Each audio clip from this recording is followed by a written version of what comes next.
Welcome to this section on values with me, Terry Elston.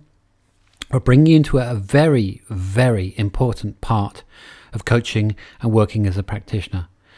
This is probably the easiest of all of the coaching skills that you can be using. In the corporate world, it's phenomenally powerful, and with coaching, clients, education, across the board, I'm using this particular skill pretty much in every session. And if I'm not technically using it, I'm looking for values. And Milton Erickson, very famous hypnotherapist I talked about earlier, he used to spend a lot of his time asking questions, but not just to ask questions to get dry answers. He was asking questions so he could find out what is really motivating that individual. What gets them out of bed in the morning? So we're going to look at a certain language pattern, which is well known in the coaching circles. And it's one language pattern which I'll use the word elicit, which basically means to bring forth, to pull out, to dig down, to find. And this one question will uncover your client's or another person's top values, the things that really make them drool and want to stay up and watch this particular movie. So why learn about values? Well, it's because in this particular quote here from Gandhi, he says strength doesn't come from physical capacity, it comes from indomitable will. In other words, there's a passion that makes something strong. And with passion and intention, you're infinitely stronger than any other force in this universe.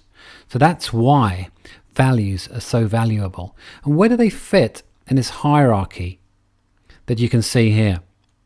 So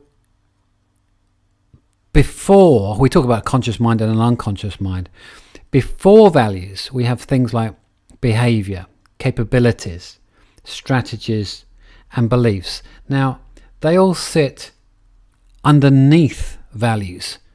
So if you're working on a behavioral level or a capabilities level, you'll have some results for people, and that'll be great. And skill sets are kind of what most training companies go into organizations and corporations and they roll out.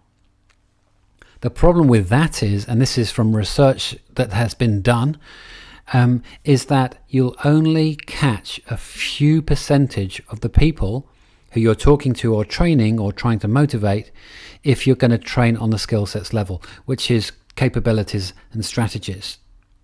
Now, it isn't rocket science to tell you now that if somebody wanted to be the best sports person in the world, yet their belief system couldn't handle that because they've got limiting beliefs like I'm not good enough, life's not fair, that kind of thing that you grew up with or they grew up with, then they're not going to make it because the belief structure doesn't uphold or hold this particular strategy or capability.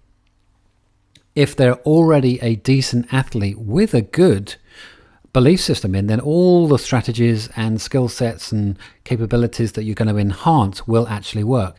So then if you're going into an organization and you teach skill sets, the top 5% of that company will improve, the rest of the people won't. And you might wonder why. Now, we're going to go beyond that with values. Inside values is actually beliefs. So if you can start